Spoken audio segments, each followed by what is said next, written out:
Hello, hello, hello. Welcome in. Hello. Welcome in, everybody. Welcome in, welcome in, welcome in. Hello. Let me hit all the buttons I'm supposed to hit. Hi, everybody. Welcome in. This is Kidz Korner, brought to you by Somerset First United Methodist Church's virtual campus. I am your host, Miss Bev. Some of you know me as Wabbit's mom. I'll answer to both. This is a Kidz Korner Story Hour Summer Edition. We've been like a virtual vacation Bible school now for a few weeks. This will be our 7th and last week. Each week we've done a scripture reading, a story, we've sung some songs, read a book or two, done a craft. And if all that sounds like fun, stick around for the next hour because we are going to do one more episode of Story Hour for you tonight. Like I said, tonight is our last night of Kidz Korner Story Hour Summer Edition. I have really enjoyed being with you all, sharing the Bible stories and the books and the songs and the crafts. I enjoy doing these little crafts with y'all. It's a whole lot of fun.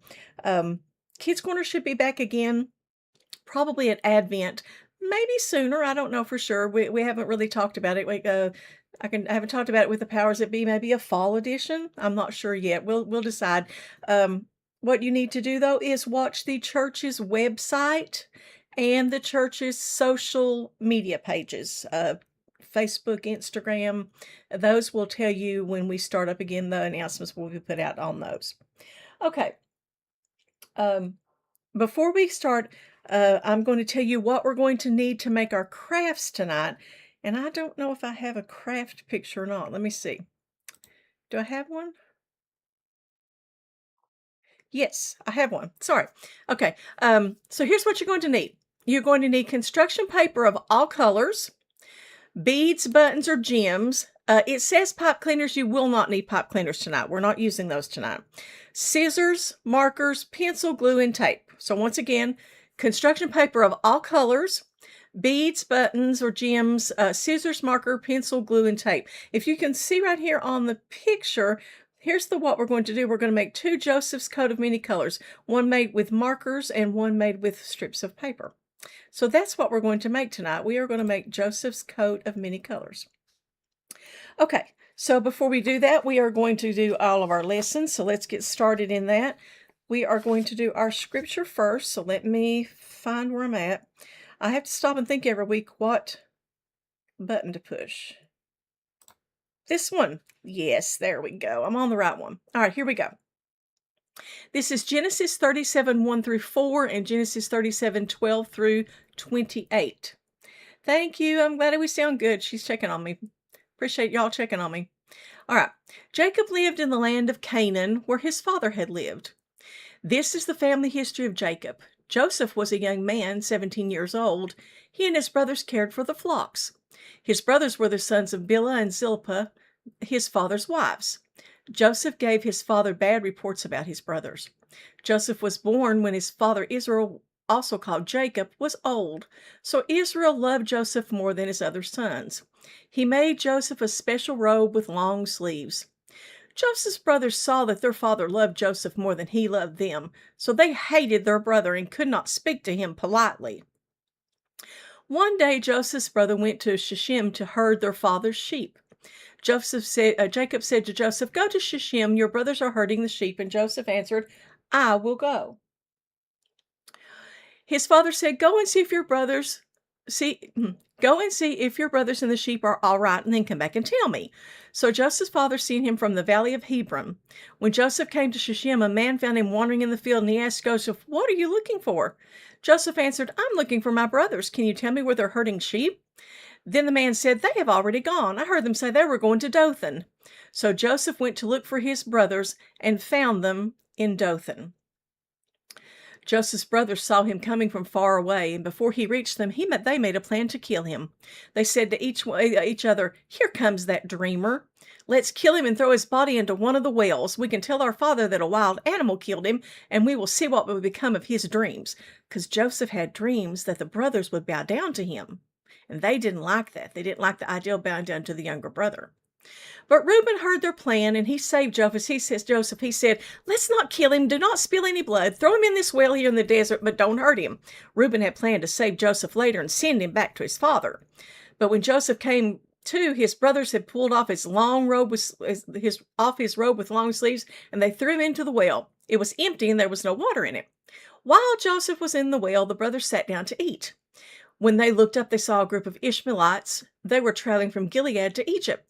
Their camels were carrying spices and balm and myrrh. Then Judah said to his brothers, what will we gain if we kill our brother and hide his death? Let's sell him to these Ishmaelites. Then we will be not guilty of killing our own brother. After all, he is our brother, our own flesh and blood. And the other brothers agreed. So when the Mennonite traders came by and brothers took Joseph out of the well, they sold him to the Ishmaelites for 8 ounces of silver. And the Ishmaelites took him to Egypt. So they sold their brother to a traveling band of Ishmaelites. We'll learn more about that here in a little bit. Okay, so I've got a story that goes with our scripture reading today, so let's read that, okay? This is called The Story of the Fancy Jacket and the Big Mistake. I think that's an interesting title. Have you ever had a moment when you felt totally left out, or maybe you felt a little bit jealous of your brother or your sister or a classmate? It's a tough feeling, right? Well, today we're diving into a story about a massive family feud, a very fancy jacket, and a really deep, dark hole. And the story is called The Story of the Fancy Jacket and the Big Mistake. Part 1, The Favorite Son. Once upon a time, there was a massive family. And when I say massive, I mean a dad named Jacob had 12 sons. Can you imagine having 11 brothers? That's enough for a whole soccer team and a coach. But there was a problem in this family. The dad had a favorite. His name was Joseph. And to prove how much he loved Joseph, Jacob gave him a spectacular, one-of-a-kind, long-sleeved coat. It was the kind of jacket that screamed, "Hey, look at me, I'm special!" Every time Joseph's brother looked at that jacket, their stomachs twisted with envy and with jealousy. They thought, why does he get the cool clothes? Why do we have to do all the heavy lifting in the fields while he gets to stay home? It didn't help that Joseph had some pretty wild dreams about his brothers bowing down to him. Let's just say he wasn't very good at keeping those dreams to himself. Part 2, The Search Party.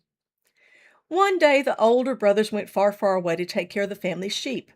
Jacob started to worry. Are they okay? Did a wild animal attack them? And he called Joseph over. Joseph, I need you to go find your brothers. Make sure they are safe and come back and tell me. Joseph didn't hesitate. He put on his favorite jacket and set off. But finding 11 guys in a flock of sheep in a giant desert isn't like looking up a location on your smartphone. Joseph got totally lost. He was wandering around a dusty field when a stranger stopped him. Hey, kid, what are you looking for? The man asked. I'm looking for my brothers, Joseph said, wiping the sweat from his forehead. Do you know where they went? The man pointed toward the horizon. I heard them say they were heading to a place called Dothan. Part 3, The Plot in the Pit. Meanwhile, out in Dothan, the brothers were sitting around. Suddenly, one of them squinted in the distance, and way out in the horizon, a flash of bright color was moving toward them. Look, one of the brothers sneered, here comes the dreamer. The jealousy that had been bubbling in their hearts for months suddenly boiled over. Let's get rid of him, they whispered to each other. We can throw him in an empty well and tell Dad a wild animal ate him, and we'll never have to hear about his silly dreams again.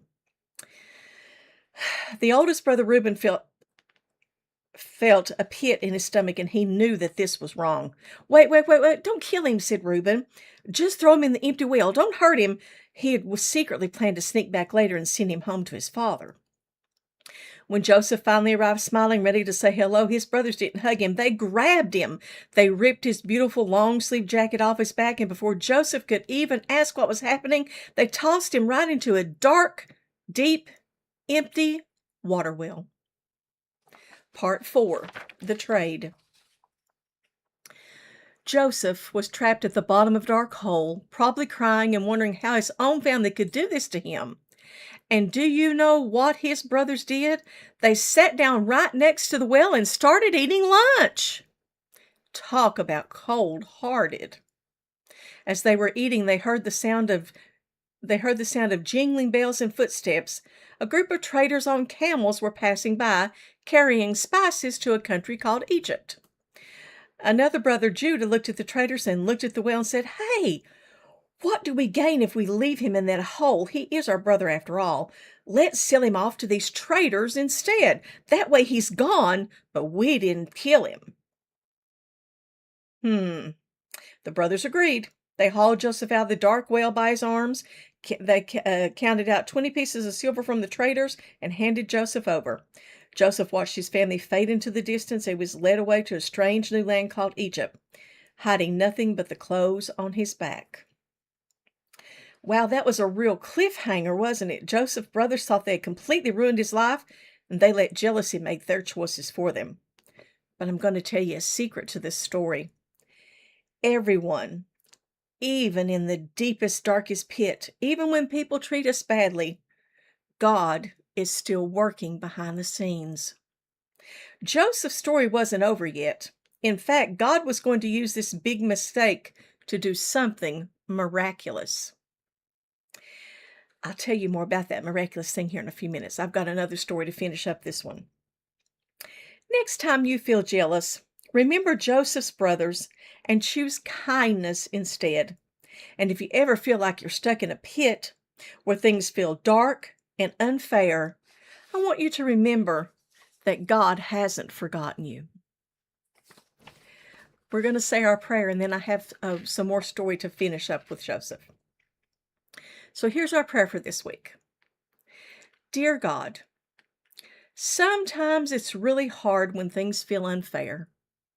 When we see others getting the fancy jacket, the praise, or the attention, it's easy for our hearts to get filled with jealousy, just like Joseph's brothers. When those feelings bubble up, please help us to pause, take a deep breath, and choose kindness instead of anger. We also pray for moments when we feel like we were at the bottom of a dark pit, when people treat us unkindly, when we feel totally left out, or when we're facing a big scary mistake. Remind us that we are never truly alone. Thank you that even in the darkest, most unfair moments, you are working behind the scenes. Thank you that our story isn't over Thank you that our story isn't over yet, and that you can turn even the biggest mistakes into something miraculous. Amen. Okay. I have 2 songs for you tonight, but one of them has the rest of the story to go with it. But before we do that, I'm going to remind you what we need for our crafts. We're going to need construction paper of all colors, markers, scissors, pencil, and optional beads, buttons, or gems. I use some little sticker gems to make like buttons on my coat, and I will show you that when we go to the craft part. Okay. So like I said, I have 2 songs. I'm going to sing one song first, and then I'm going to finish Joseph's story before I sing the last song, because it ties in with the rest of the story. But the first song we're going to sing is something that you probably have all heard. It's called Coat of Many Colors, and it's by Miss Dolly Parton. She wrote the song and she put it out, and we are going to sing it tonight in honor of our Joseph's Coat of Many Colors lesson. So most of you probably know this song, and if you do, sing along with me while I'm singing here. I love it. I like thinking that while I'm sitting here behind the microphone, you guys are out there singing along with me and enjoying the books and enjoying the stories. That makes my heart happy. So here we go. Back through the years I go wandering once again, back to the seasons of my youth. I recall a box of rags that someone gave us, and how my mama put those rags to use. There were rags of many colors, but every piece was small, and I didn't have a coat, and it was way down in the fall. Mama sewed the rags together, sewing every piece with love. She made my coat of many colors that I was so proud of. As she sewed, she told the story From the Bible she had read about a coat of many colors Joseph wore, and then she said, "Perhaps this coat will bring you good luck and happiness," and I just couldn't wait to wear it. Mama blessed it with a kiss.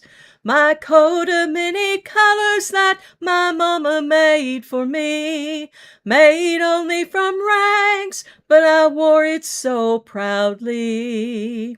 Although we had no money, I was rich as I could be in my coat of many colors my mama made for me. So with patches on my breeches and holes in both my shoes, in my coat of many colors, I hurried off to school, just to find the others laughing and making fun of me in my coat of many colors my mama made for me. Oh, I couldn't understand it, for I felt that I was rich, and I told them of the love my mama sewed in every stitch. And I told them all the story Mama told me while she sewed, and how my coat of many colors was worth more than all their clothes. My coat of many colors that my mama made for me, made only from rags, but I wore it so proudly. Although we had no money, I was rich as I could be in my coat of many colors my mama made for me. But they didn't understand it, and I tried to make them see that one is only poor only if they choose to be. Now I know we had no money, but I was rich as I could be in my coat of many colors my mama made for me, made just for me. I want you to look at a line in that song. I really like the last part of that song where she says, "But they didn't understand it, and I tried to make them see that one is only poor only if they choose to be." And I thought about that a whole lot when I was getting ready to do this lesson today. And the more I thought about it, the more I thought, you can have all the money in the world and still be poor. You can be poor in spirit. If you are rich in certain things, you will never be poor, even if you don't have a dime to your name.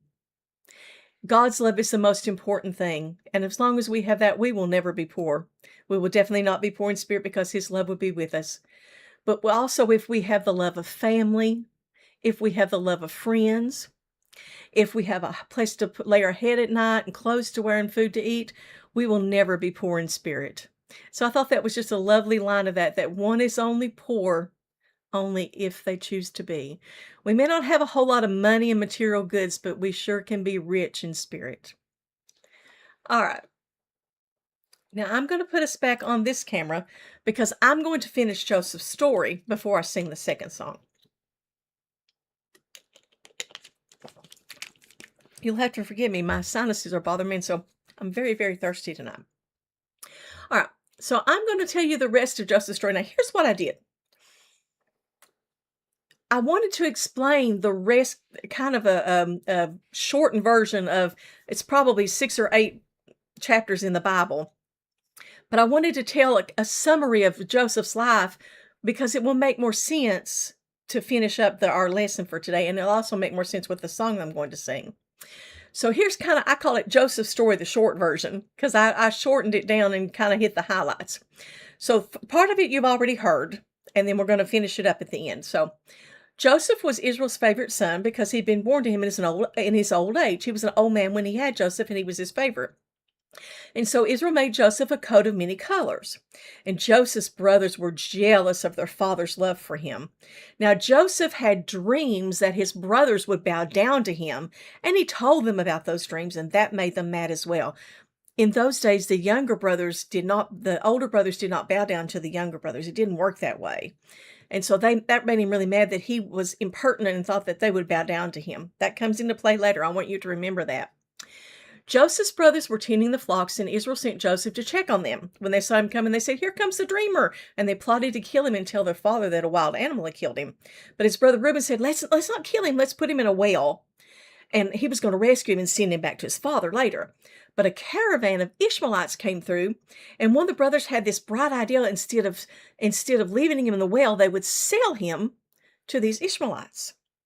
So they did. They dipped his coat in goat's blood, and they told their father that an animal had gotten him. So meanwhile, while their father's grieving, thinking that he'd lost his son, Joseph was sold to Potiphar. Potiphar was one of Pharaoh's guards. And now that means Joseph was sold not once, but twice. They sold him to the Ishmaelites, and the Ishmaelites sold him to Potiphar. Okay, he was sold twice. Joseph lived under Potiphar, and everything he did, he prospered. So Potiphar put him in charge of all his household because he trusted Joseph, and he saw that God was with him, and everything he did was prosper. Well, Potiphar's wife decided that she wanted Joseph to be her boyfriend. And Joseph refused because she was married to the master, and that would be wrong. And that made her mad, so she told a lie on Joseph, and Joseph was put in jail. Now, even in jail, Joseph helped people, and the warden put him in charge of all those that were there in the prison because they saw God was with him. While he was in jail, the cupbearer and the baker of the king of Egypt were put in jail, and they both had dreams. And Joseph interpreted those dreams for them, told them what those dreams meant. And what he said actually came to pass. It happened just the way Joseph said it was going to. Well, the cupbearer restored his job. He got his job back, but the baker was put to death. And that's exactly what the dream showed and what Joseph told them. And the cupbearer had promised to talk to Pharaoh about Joseph so that he might get released, but the cupbearer forgot to talk to Pharaoh about him. So 2 years later, Pharaoh had a dream, and none of his wise men could interpret or tell him what that dream meant. And the cupbearer said, "I'm reminded of my shortcomings. I was supposed to tell you about Joseph, who interpreted our dreams in prison. He could interpret your dream." So Pharaoh sent for Joseph. They got Joseph out of the jail, cleaned him up, sent him to stand in front of Pharaoh. And Pharaoh told Joseph his dreams. Pharaoh dreamed that there was 7 fat cows and 7 scrawny cows. And there was 7 stalks of grain, but it had like 7 nice, beautiful heads on it. But the other stalk had no heads on it. It was scrawny, and the wind had scorched it. It was withered, and you couldn't eat it. It was ugly. And so Joseph told Pharaoh what those dreams meant. He said, those dreams mean that there will be 7 years of a great abundance of harvest. There'll be plenty of food, everything for 7 years. But then there will be 7 years of famine. Nothing will grow. You won't have any harvest. There won't be any food for those years. So Pharaoh put Joseph in charge of putting up part of the harvest during the abundant years, so there would be food during the famine years. Now, Pharaoh, seeing that God was with Joseph, he made Joseph his second in command. He was his right-hand man, made him second in command.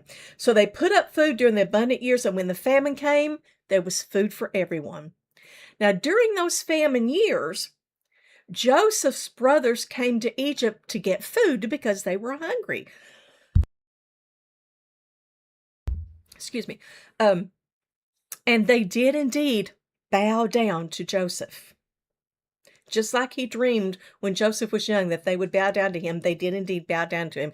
Now, they didn't realize it was him at first, but later they did realize that it was Joseph, and they were fearful of how he might retaliate against them for them selling him away from his home.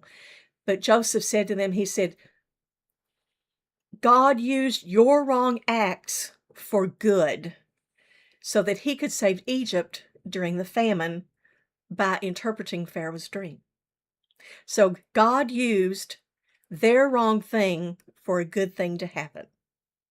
So that is the short version of the Joseph story that I wanted to finish telling you. Now we're going to sing our second song.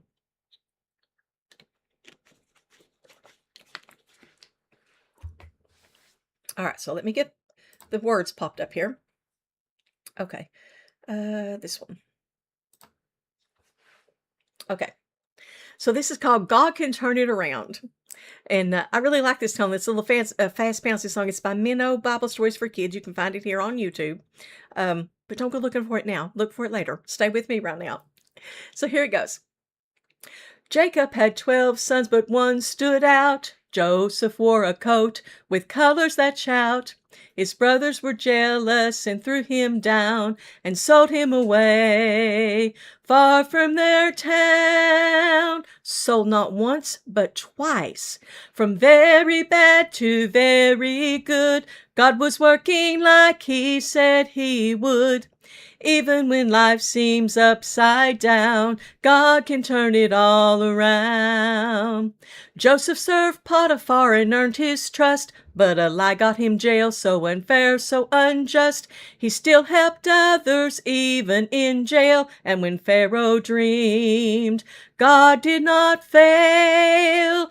God helped Joseph understand. That's amazing. From very bad to very good, God is working like he said he would.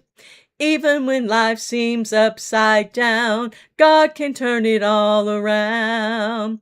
Store up the food. Joseph had a plan, and Pharaoh made him his right-hand man. The people were hungry, the crops were gone, but Joseph's plan helped everyone. From very bad to very good, God was working like he said he would. Even when life seems upside down, God can turn it all around. His brothers came and bowed their heads. Joseph, they gasped, full of dread. But Joseph said with a heart so good, God took something bad and used it for good. There is a happy ending. From very bad to very good, God was working like he said he would. Even when life seems upside down, God can turn it all around. From very bad to very good. This does have a happy ending. From very bad to very good, God was working like he said he would. Even when life seems upside down, God can turn it all around. Even when life seems upside down, God can turn it all around. And that's our other Joseph song. Okay, let me check my clock. All right. I normally read the book here. I'm going to do it just a little bit different tonight. We're going to go straight to our craft instead of reading our book. Because I want to make sure that I have time to show you. I have 2 ways to make the craft. I'll make sure I have time to show you. If I don't have time to read the book, then I'll omit it. So we are going to switch over to the craft camera, which means I'm going to have to turn the microphone off just for a second and slide it over, because if I don't slide you over, then you can't hear me very well. And I want you to be able to hear me. So give me 1 second. I'm going to put this over on the craft camera. See, there's my hand. And I'm going to move the mic. Give me 1 second. Okay. Excuse me. My doggy's at my feet. She's afraid of the storm. So she's laying at my feet, and I can't. Scoot over, baby. Scoot over. There you go. Let Mommy put her foot there. Thank you. Okay. Oh, my doggy's in the... She's afraid of the storm, so she's right under my feet. Okay. You can see my hands. I was making sure what we're doing here. We are going to make Joseph's coat of many colors. And this is the first one we're going to make. And it looks like that. Hang on 1 second. It looks like this. And inside you'll see it says Joseph's coat of many colors. And in Genesis 37:3, that where it talks about it. So I'm going to show you how to make the coat of many colors. So get back to the craft camera. All right. The first thing you're going to do is you're going to take a piece of white construction paper, and you're going to fold it in half.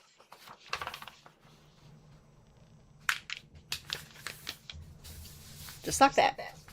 And then you're going to fold it again. So you're going to make it into fourths. Okay. Now, we're going to draw the outline of the jacket and then cut it out. Now make sure that when you fold it that your open parts are here, that your folded part is here on this side, okay? So, can you see what I'm doing? Okay. So I'm going to draw a line about 3/4 of the way up, about the middle of the square, and then I'm going to go down like that, okay? And then I'm going to do the little squiggly for the arms.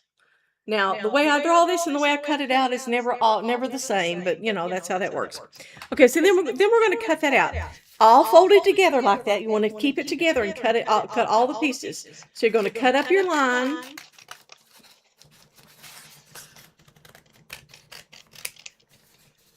And then you're going to cut your squigglies out for the arms.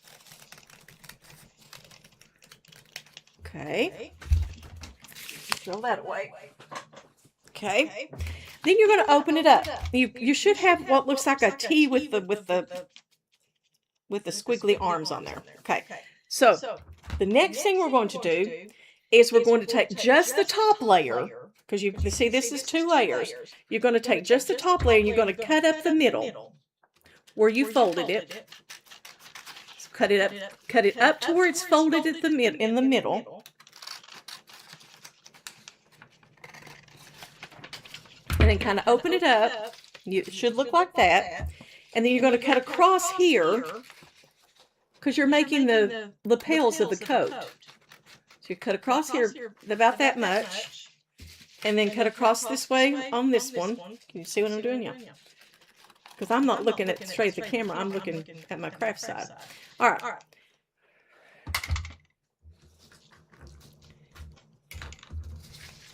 Then you fold it back over.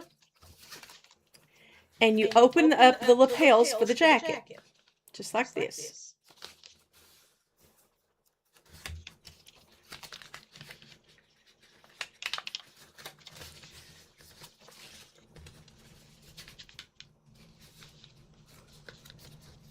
Open up the panels for the jacket.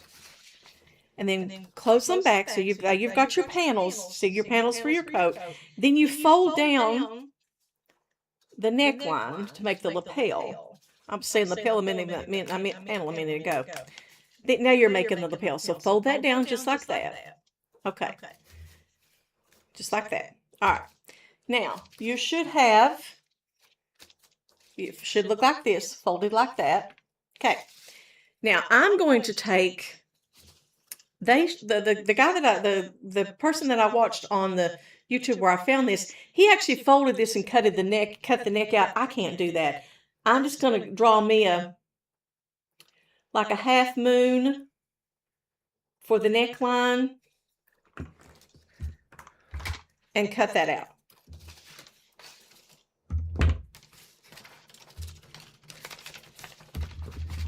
So I have to open it up where I can get to it, and I'm going to cut the half moon out for the neckline.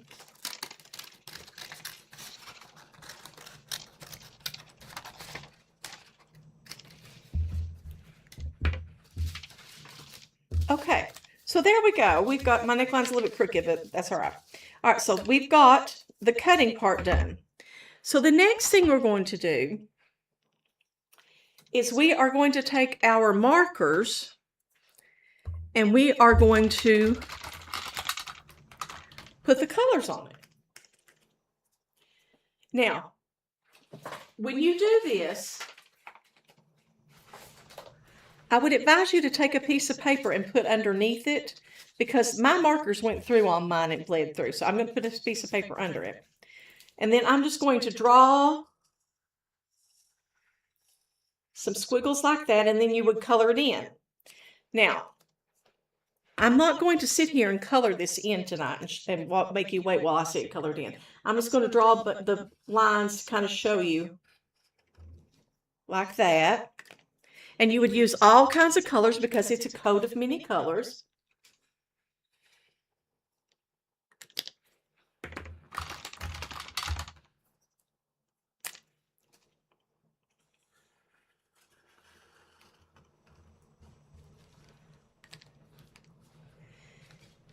And then you would color all that in.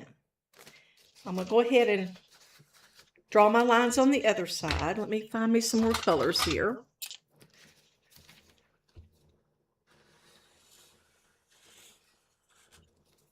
Now, if you don't want to do squiggly lines, you can absolutely do straight up and down lines. You could do blocks of color, anything like that if you don't want to use the squiggly lines. But the squiggly lines was what I found, so that's what I'm using.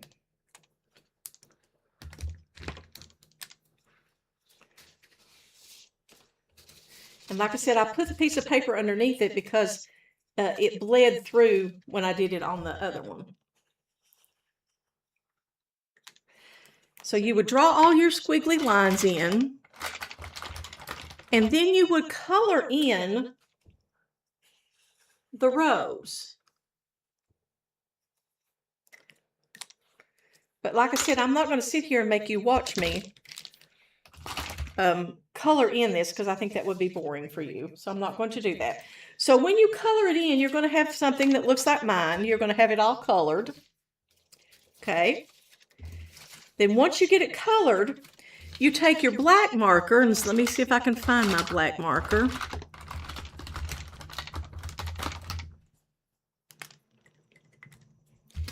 And I'm going to put a piece of paper back and under it. And first thing I'm going to do is I'm going to open it up, and I'm going to kind of draw around the neck. Line around the neck.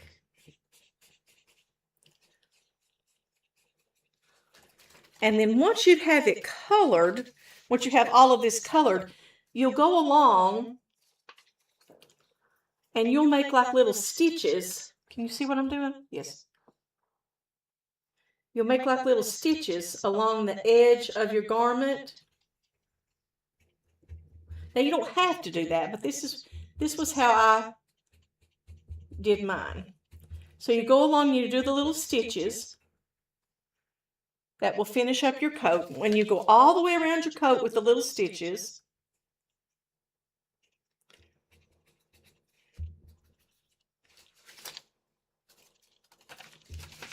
and of course you've already colored it in once you do this, but you draw the little stitches over the color.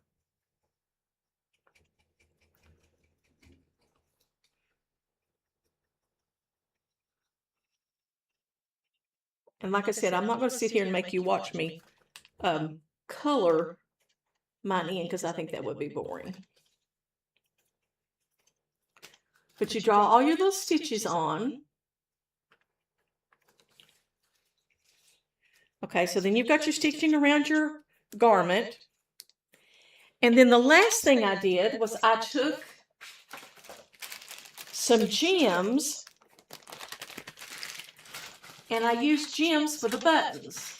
Now on mine, on this one, the example, I had some little white gems that I used for buttons. I don't have any more white ones, so I'm going to just take a couple of these and show you how I did that. These are just little sticky gems that I put on for buttons. So I put the bigger ones on for the buttons, and I put I think I put 6 on there, and then I put some of these smaller gems scattered around on the coat. And when you're finished, your coat should look like that. Now, the last thing we do is we take our marker and we open our coat up. And I wrote, now you can write the Bible verse in there if you want to. I just wrote Joseph's coat of many colors. And then what was the Bible verse? It was Genesis 37:3. And I wrote it down here, Genesis 37:3. And then I take my black marker and trace over that. And that would be that. So that's how you make the first one.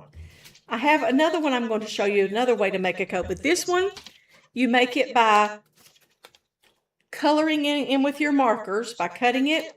Oh, I forgot one step. Sorry. We have to glue this one part down. I forgot that. I knew I missed something. We glue this part right here. You glue that part down. There we go. Yeah. The folded part on the outside of your lapel, you glue down. There we go. And that way it opens up like a coat. And once it's all colored in, then it will be multicolored, just like this one. So that's how we make the first one. We make it with markers and with little gems. So that's the first way. So now I'm going to show you the second way. Hi, sweetie. Welcome in. I didn't realize you were with me. I think she turned out really pretty. Now, I'm going to show you how to make Joseph's coat out another way. So let me lay this over to the side. Lay this over here out of the way.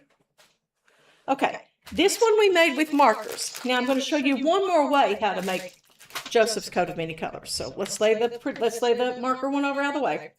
We are going to make it out of strips of paper. So you'll need a piece of construction paper or cardstock. I prefer cardstock because it's stiffer, okay? And what you do then is you take, and this is paper that I cut out making the example. You take different colors paper. See, I have all these colors. I have purple and green and yellow and blue and red and orange. You take your strips of paper, and I laid mine together and just cut them all at once because it doesn't matter if they're completely even or not. And you just cut strips of paper like this.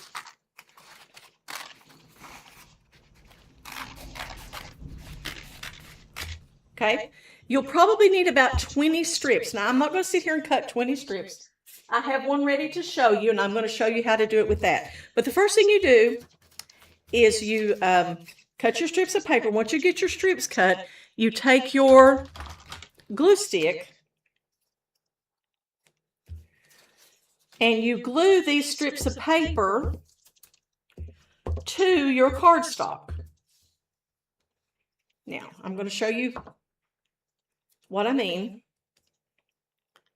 And you glue it to the cardstock. Doesn't matter if it's too long, too short, we're going to trim it anyway. So you're going to cover this piece of cardstock with strips of paper. Now, the thing that I showed it lapping it over so you don't see the underneath. You just see the strips of paper. You see the strips of color. And you're going to cover this whole thing with strips of paper. Now, I'm not going to sit here and glue on 20 strips of paper, make you watch me do that. I think that would be boring too. I have one already with the strips of paper glued on. Okay, hang on. Already with the strips of paper glued on. So what we're going to do is we're going to take this now and we're going to clean up the edges. You'll see down here I've got pieces hanging off the edge. I'm just going to go here and make it even and clean up the edges. Okay. And then I'm going to go up here and I'm going to do the same thing. I'm going to make it as even as I can make it so it'll be nice and straight to start with. All right, and then there's our palette that we're going to make our coat out of. Okay.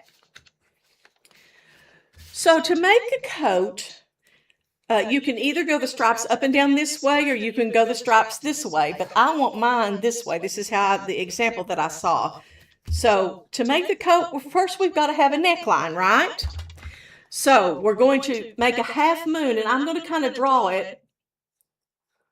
You know me and my pencil, I like to kind of draw out what I'm doing. I'm going to kind of lightly draw me a line to go by, and then I'm going to cut out a half moon for the neckline.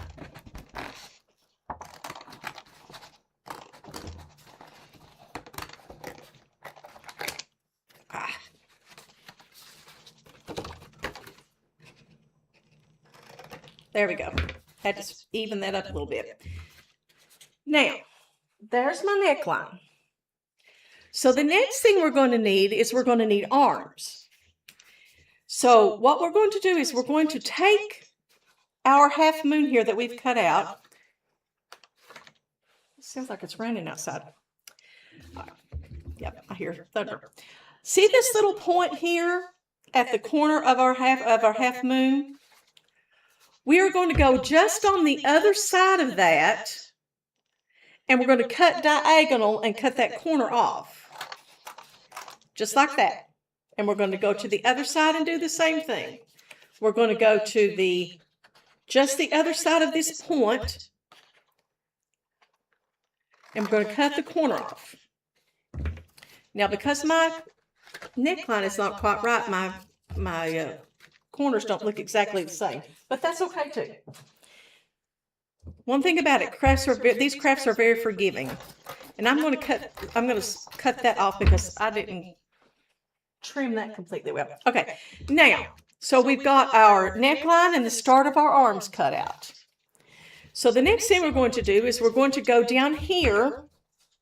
You'll see this where we cut off down to the corner. We're going to go about 2 inches below that, and we're going to cut up this way.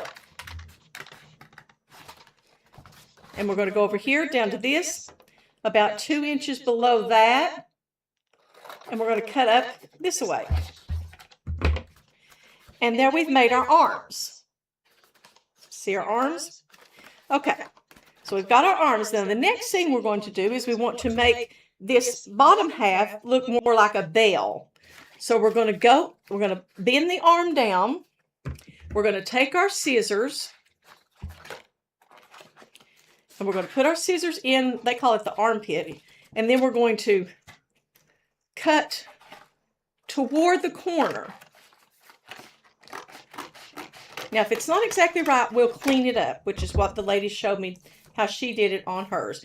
Now, before I go to cleaning up, I'm going to go ahead and cut the other armpit. I'm going to go into this armpit, and I'm going to turn it around. Can't get my scissors in there today. And I'm going to cut down toward the corner. Okay. And it looks like a coat.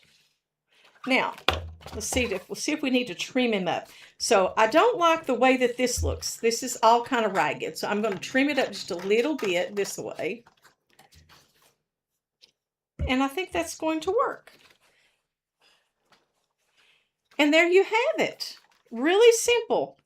Joseph's coat of many colors made out of strips of paper. You take a whole sheet of paper, cover it with strips of paper, even it up, then you cut the neck out, then you cut off the arm, the corners, and then you go down and cut up for the arms, and then cut out for the bottom.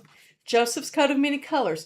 The little girl who I got this off of, she said, "It's really fun. You could put your head in and pretend you have the coat on."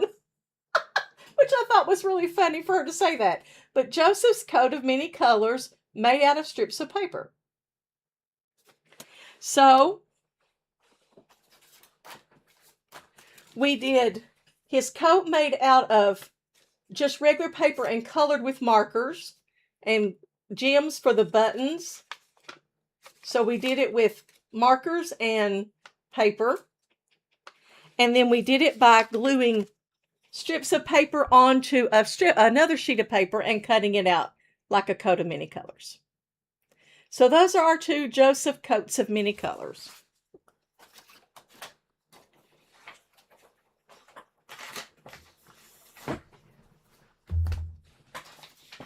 Now, since we have time, and we do have time, yeah, I got time. I was worried about, excuse me, baby, let me put my foot there. My doggy's under the desk and she doesn't want to move. I have time, so I'm going to read the book to you now. I wanted to make sure that we have plenty of time to get the crafts in first. So now I'm going to go ahead and read you the book. You can see my mess I've got laying over here. But these are our coats that we made. I thought they turned out very pretty. Okay, so let's put the craft camera back on. And I'm going to put this here so I can lay the book on it, make it easier for you to read, easier for you to see. This is called The Maker of the Mountain. It's a story about what God is like, and it's by Sandra McCracken and Tim Nicholson. and it's illustrated by Thea Tobing. When I say it's by Sandra McCracken and Tim Nicholson, I mean they wrote the story. Illustrated by Thea Tobing means she drew the pictures. Okay, so let's switch back over. The Maker of the Mountain. Let's see. I got to get this where I can see it. I'm going to swap you guys back around because I will be looking one way and the microphone's another.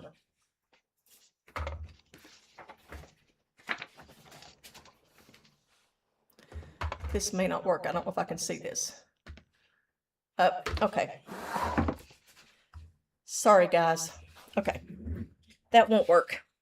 For some reason, the lighting on that book, I can't see it. I'm going to have to read it the other way. I'm going to have to do the reading and holding the book up. I can't see it to read it. There was once a little brown bear who lived in the meadow and spent slow, sunny days looking for berries.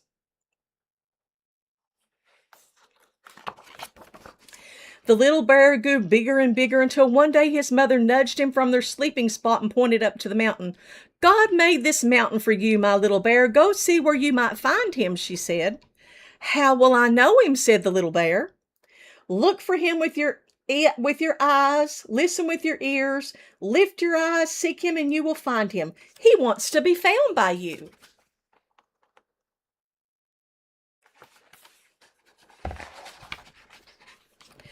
So the little brown bear scrambled onto the brand new day, looking far along the winding way. He soon came to a deep stream, and as he wondered how to reach the other side, a shiny fish popped out of the water. Hello, fish, said the bear. Have you seen the maker of this mountain? Yes, I have, said the fish. See that log? God is like a bridge showing us the way over the rapids and rivers. So he says God shows us the way.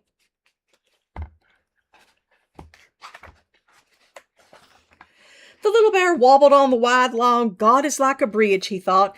See how steady and sure he is, leading me safely on the right path.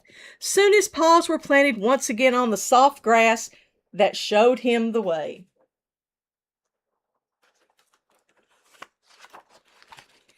The little bear came to a field of sheep. He startled when a lamb leapt beside him. He said, Hello, lamb. Have you seen the maker of this mountain? Why, yes, said the lamb. He is like the gate to the pasture. Each night he keeps us safe inside. Then he sends us out to run and leap when the sun comes up. If you ramble through that gate, you might see him too.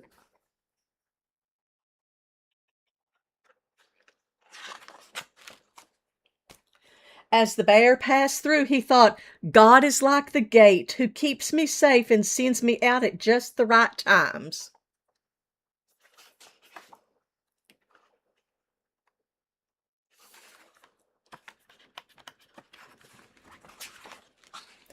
The little brown bear came to the edge of the vineyard with rows and rows of vines. A robin bobbed and bounced nearby. Robin, have you seen the maker of this mountain? Asked the little bear. Oh, yes, said the robin. He's like the vine where the sweet grapes grow. He tends and tames the branches so they will be full of grapes. Try and see how good they taste.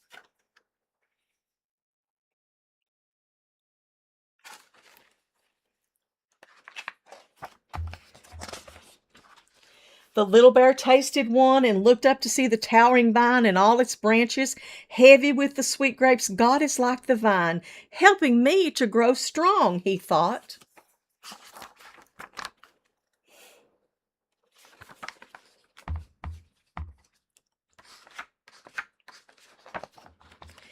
Then he scurried past the vineyard and climbed up to the top of the mountain.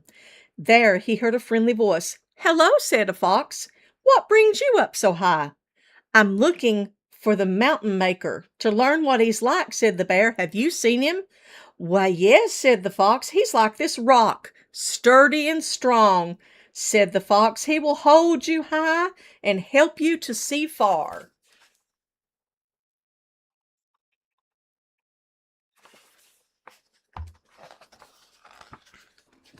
God is like this rock, high and strong, thought the little bear. as he and Fox gazed in wonder at the wide world below. Finally, he waved goodbye and headed down to the other side of the mountain, looking far along the winding way. Isn't that pretty? Look at that picture. Lovely picture. So pretty.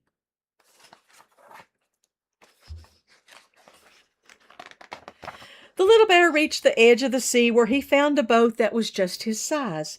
As he sailed off, a seagull called from above. "Look across the sea," she said. "Even if the journey is long or stormy, the maker of the mountain is like a boat that carries you to dry land."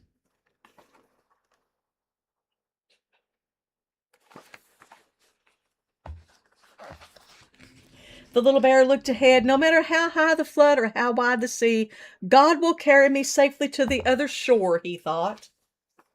So he's in a storm, but he's not afraid, is he?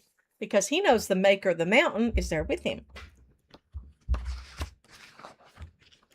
He followed the path toward home, meeting a firefly ready for the night watch. "Hello," said the little bear. "I've seen the maker of the mountain all day and learned what he's like. But now the night is coming. Have you seen him even in the darkness?" "Yes, little bear. Even at night, God's light shines brightly.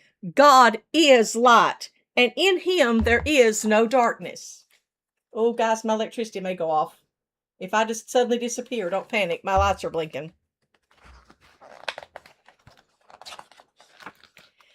"I am sometimes afraid when it's dark." "He's not afraid of shadows," asked Little Bear. "The maker of the mountain is never afraid," said the firefly, "and he is always there to light your way."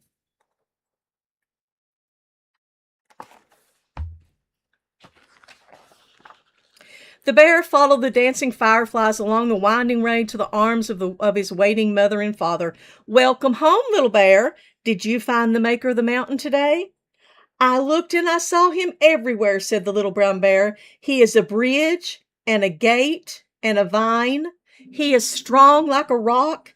He carries me through storms and lights my pathway home."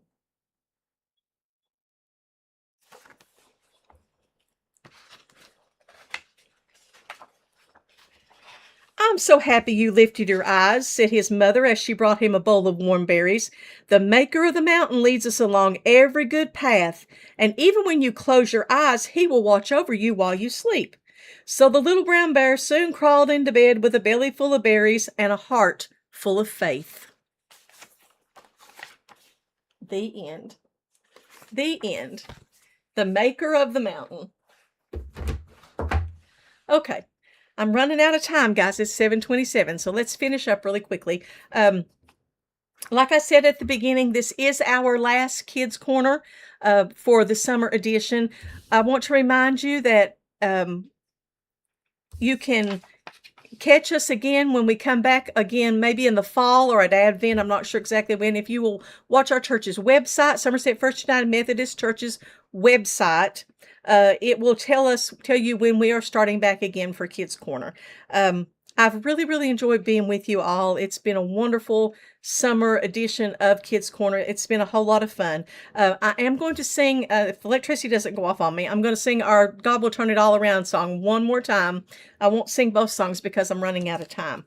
But I did want to try to get as much in as possible. So here we go. Let's do our one song, this song one more time. Jacob had 12 sons, but one stood out. Joseph wore a coat with colors that shout. His brothers were jealous and threw him down and sold him away far from their town. Sold not once but twice, from very bad to very good. God was working like he said he would. Even when life seems upside down, God can turn it all around. Joseph served Potiphar and earned his trust, but a lie got him jailed, so unfair, so unjust. He still helped others, even in jail, and when Pharaoh dreamed, God did not fail. God helped Joseph to understand. That's amazing. From very bad to very good, God was working like he said he would. Even when life seems upside down, God can turn it all around.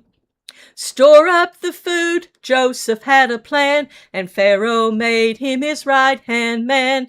The people were hungry, the crops were gone, but Joseph's plan helped everyone.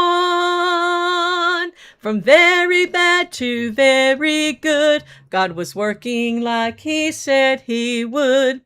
Even when life seems upside down, God can turn it all around. His brothers came and bowed their heads.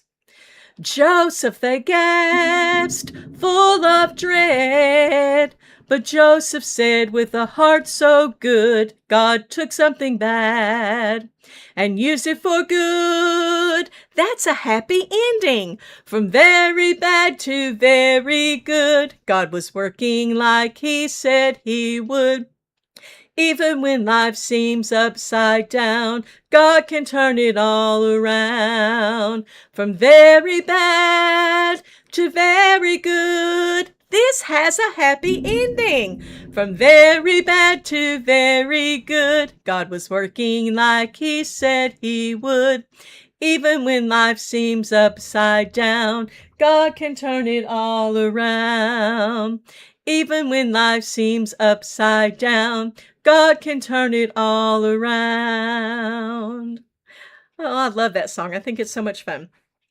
Okay. Like I said, thank you all so much. I am a couple minutes over, if that's okay. This is our last Kidz Korner for this session. Remember, this has been Kidz Korner Story Hour, brought to you by Somerset First United Methodist Church's virtual campus. And I hope you'll look for upcoming broadcasts look on the church's website and the church's social media pages. I've enjoyed sharing these Kidz Korners with you. It's been a whole lot of fun for me. I wanted to thank you all for being with me, for enjoying the time with me. And I'm going to say the thing that I say to you every time before I leave. Love to all, be safe, and be kind to one another. I hope you'll join me in the future. And this has been Wabbit's mom and Miss Bev on Kidz Korner Storytime Summer Edition. I hope to see you again in the future. Goodbye, guys.